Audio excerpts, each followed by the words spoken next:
Okay.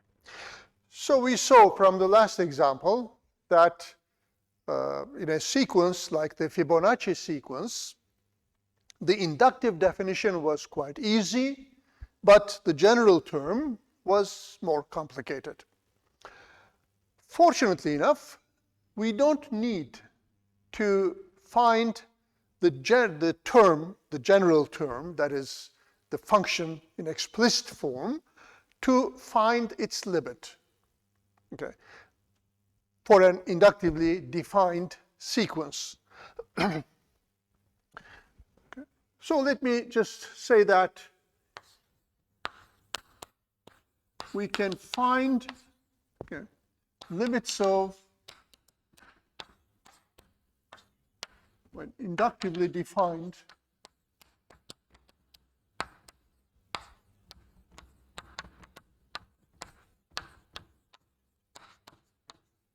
sequence without finding its general term.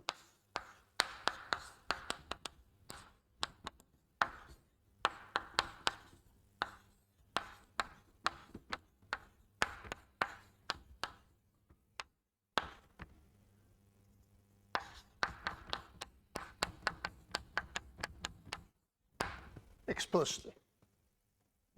Okay.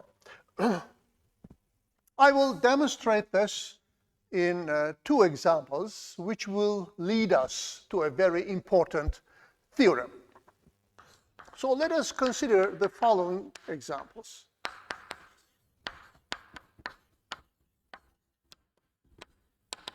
Okay. The first one is to find square root of 1 plus square root of 1 plus square root of 1 plus, and it continues like that. Now, what is this? Okay. Now, possibly some of you have seen it in high school, that for the solution, rather a high school solution is the following. Put x, this term, okay, then x squared becomes the square on the right side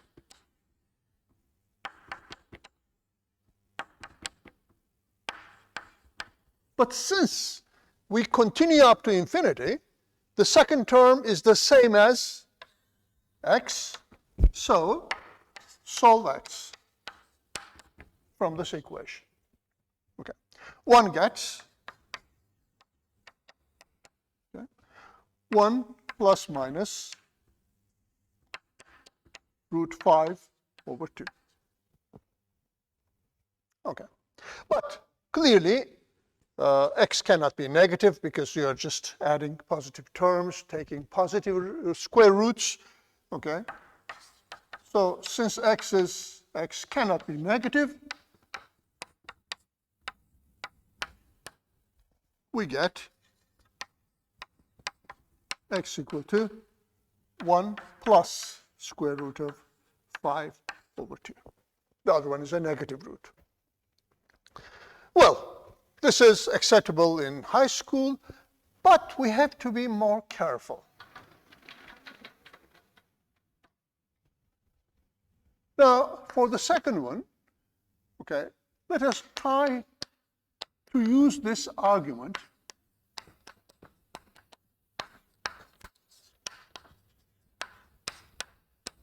to find 2 times 2 times 2 up to infinity. Okay, as in the previous case, we have 3 dots, which means we multiply 2's up to infinity. Okay, that is, so say as before, that x is this. Okay. Then, of course, one easily sees that, okay, x over 2, okay, which would be this one with 1, 2 cancelled out. It is still 2 times 2 infinitely many times, okay, which is x. So x is 0. Okay. Well, this of course says that if you multiply 2's by 2's infinitely many times, you get 0. This is a little bit awkward. Obviously, it's not true. Okay? Because, I mean, if you look at the first few terms, you have 2 and then 4 and then 8 and so on. So this is something which shows us that the high school argument above is not always correct. Okay. So conclusion. In 1, okay, this argument works. Actually, it's correct. It is correct, but not complete. Okay. In 2, this argument is wrong. Obviously, because the limit, because multiplying a lot of 2's cannot give us 0. Okay, so what is missing here? Okay, what is missing in these arguments is that, okay, we have something done infinitely many times. Now, in mathematics, this means you are talking about a certain limit. So, the question is whether that limit exists or not. Okay. Let us look at this problem, or these problems, from a calculus point of view. So, in calculus, okay, the problem 1 means the following. Okay. You set a1, 1, okay, and then you set a n square root of 1 plus a n minus 1. Why? Then a1 is 1, a2 is root 1 plus 1, a3 is root 1 plus root 1 plus 1, because root 1 plus 1 is a2, okay, and a4 is 1 plus root 1 plus root 1 plus 1, and it continues like that. Now, when you take the limit of an, okay, you expect that since with increasing n, these roots increase, go to infinity, okay? So, the meaning of root 1 plus root 1 plus up to infinity is limit of a.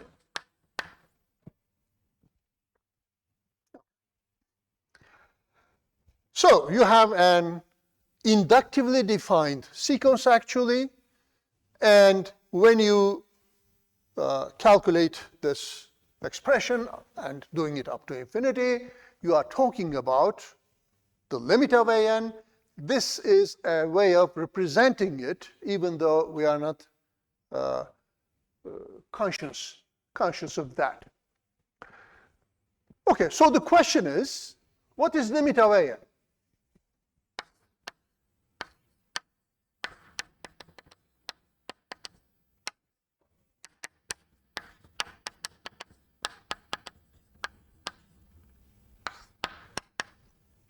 To answer this question, obviously the first step is to know that there's a limit. Okay, In the high school solution that we had a minute ago, over here, okay, we see that we put x equal to limit of a, which of course does not ask or answer this question. Okay. So in the above solution, okay, we put x's limit a. Okay. And did not question if it exists or not. Okay, so we assumed it. So the solution to the first case, okay, says that if there is a limit, it must be 1 plus root 5 over 2. So it says if limit an exists, then it is 1 plus root 5 over 2. Okay. In the second question, we just remarked that the limit cannot exist, okay, because the sequence is unbounded. Okay. Let me formulate this also for the second problem.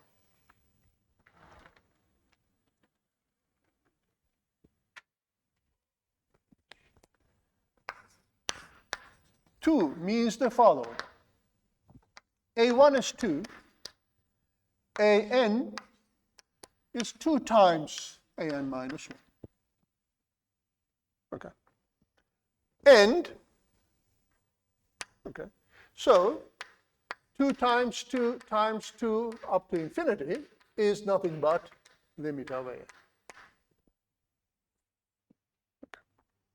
Now you can easily see that an is 2 times an minus 2, and continuing, you see that it's 2 to the n.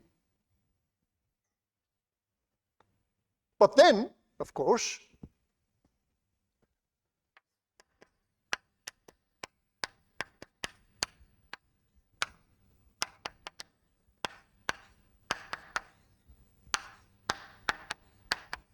there is no limit.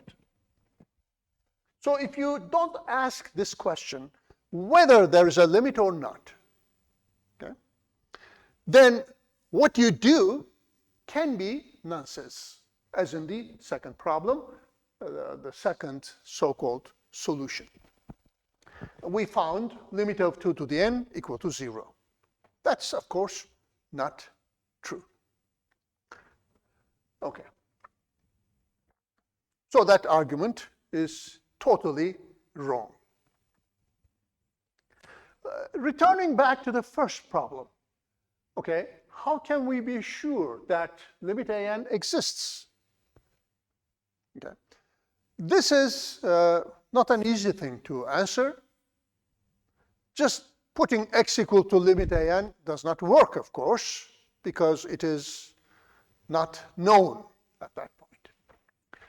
Now, now to know whether limit an exists or not, without knowing what an is, in the first problem, we don't know an in a nice, compact form, okay, is still possible. Okay, so we can, okay, especially for inductively defined sequences, we can determine that limit an exists in some cases. Okay, that is without knowing an explicitly. Okay. This is a consequence of the following theorem. We have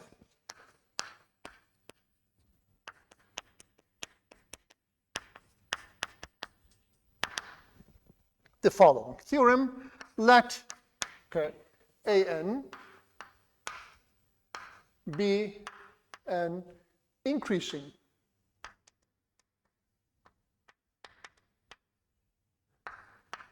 or decreasing sequence. Okay. Actually, it is enough to assume that it is an ultimately increasing or decreasing sequence. Okay. That means, remember, after some point on, it is increasing. If it is bounded,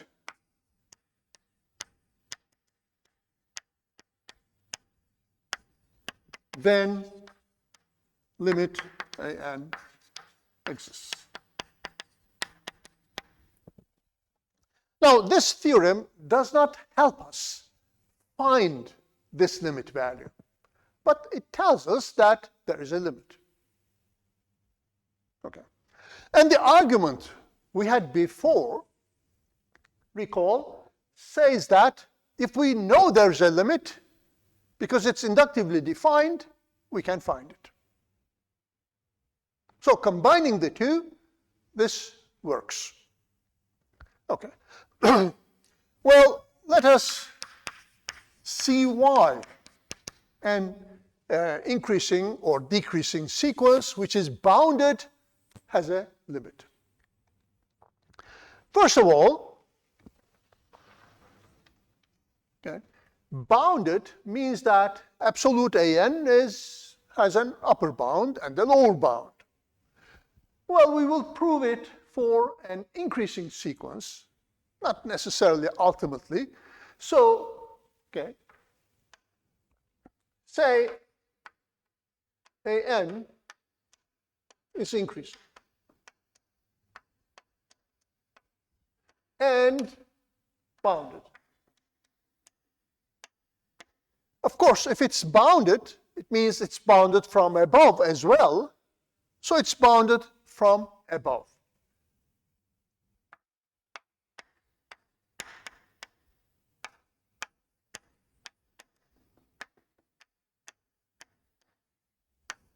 Okay.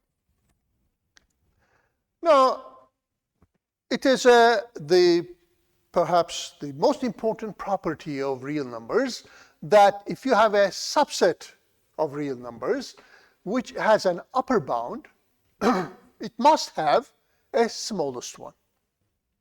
So, here we recall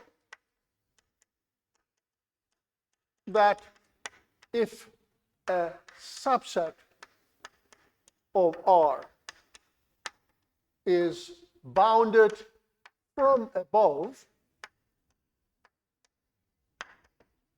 then it has a smallest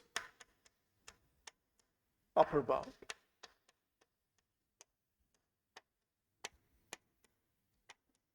Called the least upper bound.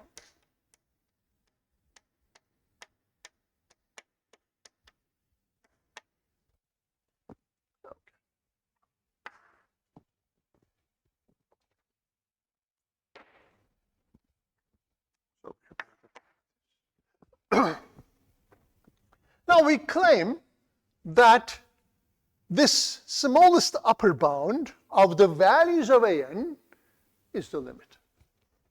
So let L be the least upper bound of the value set of A. Because the values of the sequence an form a bounded subset of real numbers, so it has a smallest one. Okay. We claim that this is the limit. Okay. Then, for every positive epsilon, L minus epsilon is strictly less than L. But L was the smallest upper bound, and this is smaller than that. So it's not an upper bound. Okay. So L minus epsilon is not an upper bound.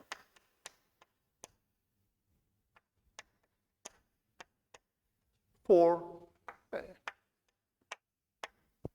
Well, if it's not an upper bound for AN, it means that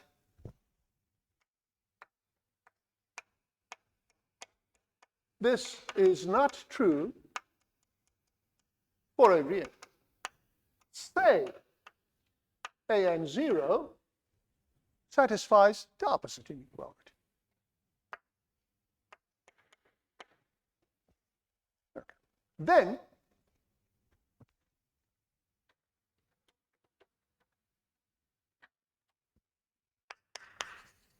for every n after this n0, okay, we have the following.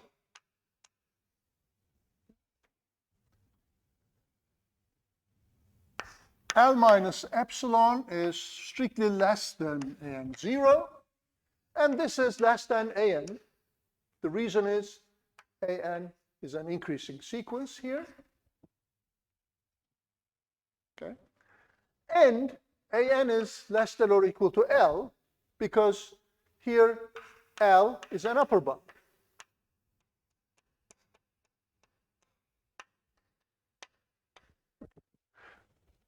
Now, if you look at these three terms, it says that okay, L minus an is less than epsilon. Okay.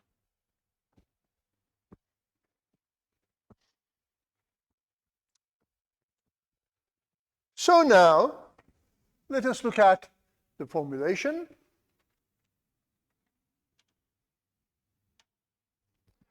For every epsilon, okay, there is an n0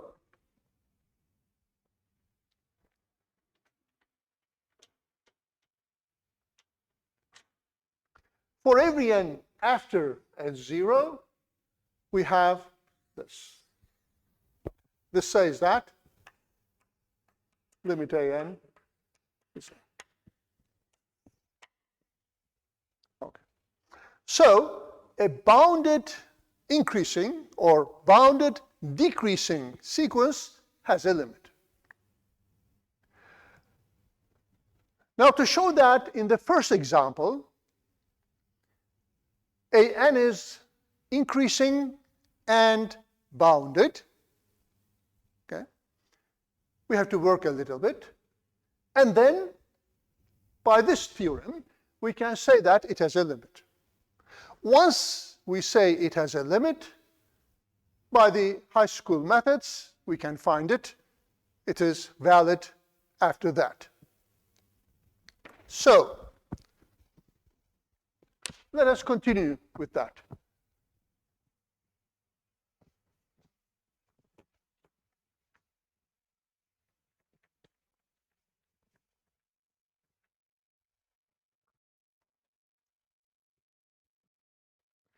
So now, back to example 1. Okay, it was, remember, in the calculus formulation, a1 is 1, an was square root of 1 plus an minus 1. Okay. Now, we want to show that the sequence is bounded.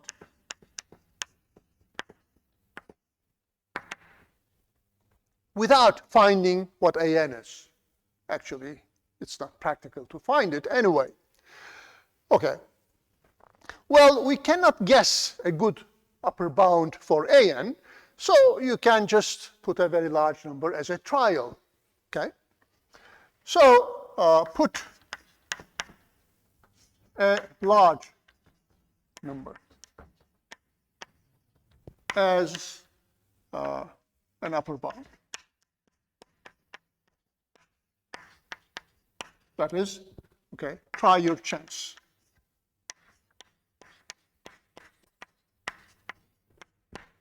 Okay. So, say 100. Firstly, A1, obviously is 1, is bounded by 100. Okay. And then, if AK is less than 100, then you look at AK plus 1. Well, by induction, we know what it is. It is the square root of 1 plus AK, but AK was less than 100, so this is less than 101 under root. Obviously, this is a little bit bigger than 10, but not too big, so certainly it's less than 100. So what does this say? Okay, the first term is smaller than 100. If some term is less than 100, the next one is also less than 100.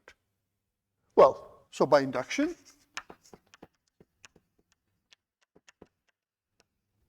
AK is bounded by 100 for all. So it's bounded. Note that the method of showing AN is bounded is induction, because it was inductively defined. Now, let us show that it's increasing.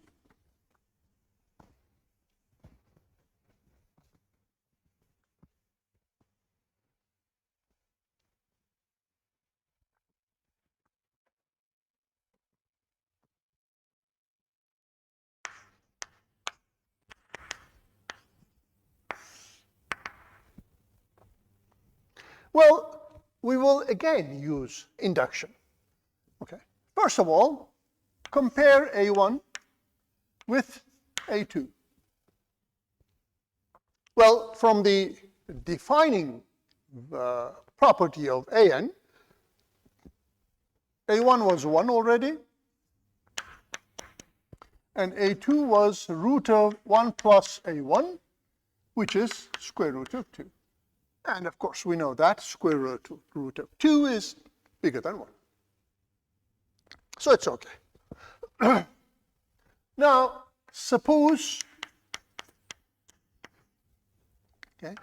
AK minus 1 is smaller than AK. Then, consider AK plus 1.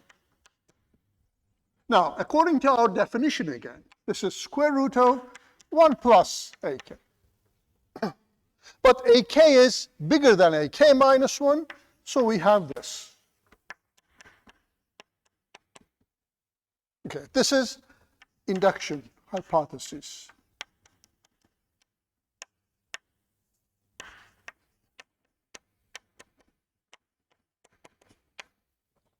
Okay, but this is nothing but AK itself.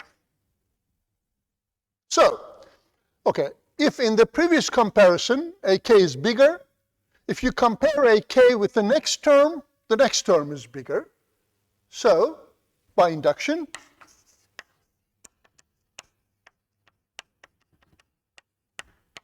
AK is less than AK plus 1 for every K. Conclusion, by theorem,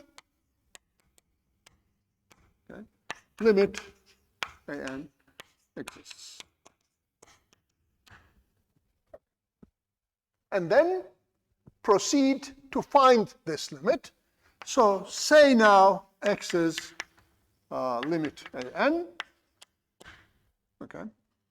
So since AN is square root of 1 plus AN minus 1, this goes to X, and this goes to X.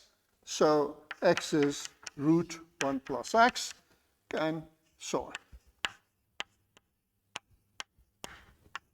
As in the previous case, find what X is.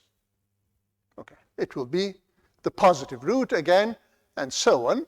So the problem in solving these questions was that we did not know if there's a limit. And without knowing it, we cannot find it. Okay. Or else, what we find can be nonsense. So it cannot mean anything at all, as in the second example. Okay.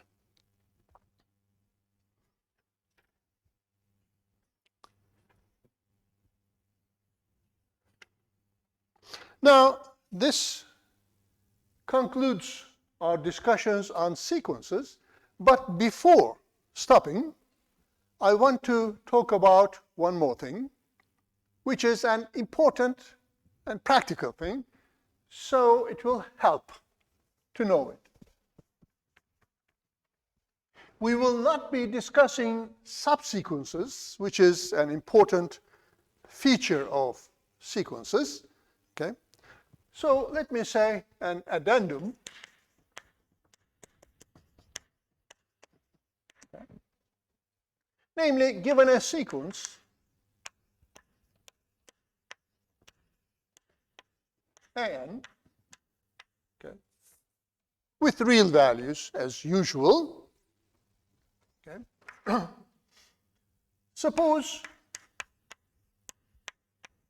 limit of a to n is L1, and limit of a to n minus 1 is L2, and L1 is different from L2.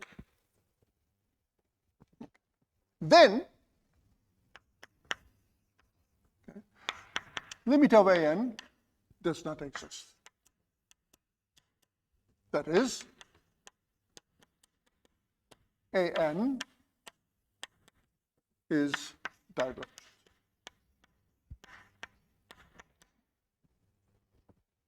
The argument here is the following. Okay. You have an L1 and you have an L2. I will not give a full proof here. It's not necessary, but we should understand why. This says that if you look at A2n's, okay, the limit will be L1. So A2 is here. Well, A4 maybe is nearer. Maybe A6 is somewhere here, and so on. So the even numbered terms get nearer and nearer to L1. On the other hand, the odd termed ones, so somewhere you have A1, somewhere here you have A3, and then somewhere here you have A5, and then A7, and so on. And these get nearer and nearer to L2. These get nearer and nearer to L1. Now, according to the sequence limit definition, there must be an N0 after which all terms are near the limit value. Clearly, the limit cannot be L1 because there are far away terms from L1. The limit cannot be L2 because there are far away terms from L2. You have a big distance between that. These are near L1, and L2 is much above. So, okay, neither of them can be the limit of the whole sequence. Well, you can argue easily that no other number can be a limit as well. So this says that, okay, this sequence is divergent. Let me give you an example.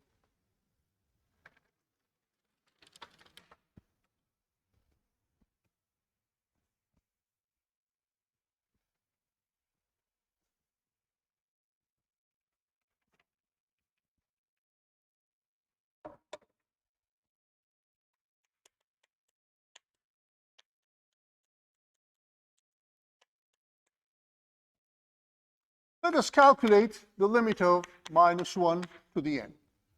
Okay.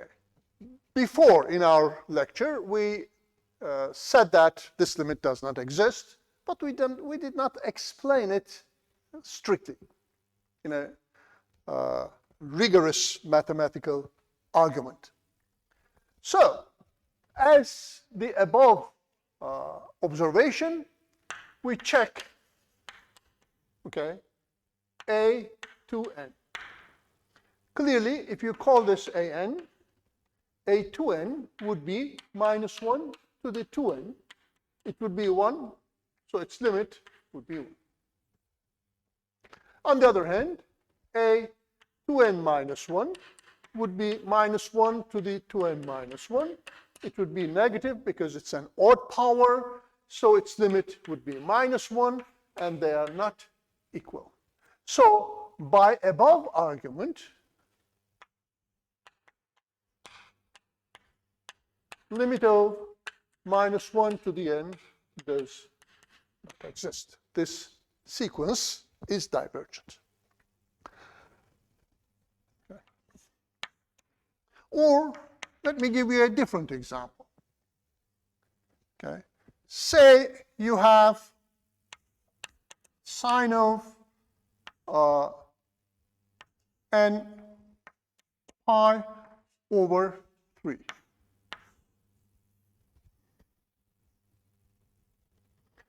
It's a sequence, all right. Okay, let us look at a few terms of this sequence. If you call this an, then a1 would be sine of pi over 3. Okay, it's 60 degrees. So it should be root 3 over 2. a2, that would be sine 2 pi over 3, which is, okay, 2 pi over 3 would be 120 degrees. Okay, sine is still positive, so it is still root 3 over 2. a3, okay, would be sine n pi. That would be 0. a4, okay, would be sine 4 pi over 3, which is the same as pi over 3, but shifted by pi. So it's the negative of root 3 over 2, and so on. Okay. So when you look at the odd terms, you have wait a minute. Right. You have root 3 over 2, and then 0, and then something else. But this is repetitive. That's to say, if you look at a5 and a6, okay, a5 would be sine 5 pi over 3, okay, which is right here. So it is 6 pi over 3 minus pi over 3. Okay. So it's the negative value still of root 3 over 2. And a6 would be 6 pi over 3, which is 0 again. And then you again start with root 3 over 2. So the sequence, okay, has basically, okay, root 3 over 2 plus minus and 0. It has 3 distinct values all the time. So in this example, okay, we split the sequence into 3 parts. Okay? And we have 3 distinct values. Each one goes to a different limit because it's a constant sequence at that. And so the limit of the sequence would not exist. So this example shows that just looking at evens and odds is not sufficient. Sorry, it's sufficient, but it's not necessary. You can look at other parts where you have a constant thing, where you can see the sequence takes many different values. So in this example, you have minus 3 over 2, and you have 3 over 2, okay? and you have 0. So there are many terms here. There are many terms here, and there are many terms here. Okay? This also gives us that there is no limit. Okay. So this second example generalizes the observation in the first problem.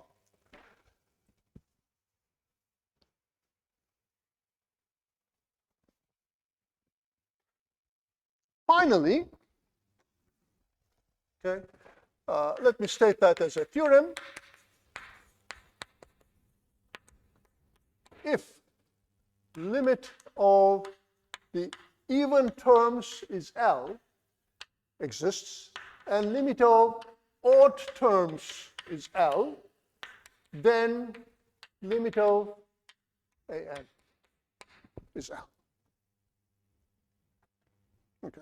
So what this, of course, says is that if you consider a sequence, and if the odd terms are near L and the even terms are near L, well, there is nothing left out.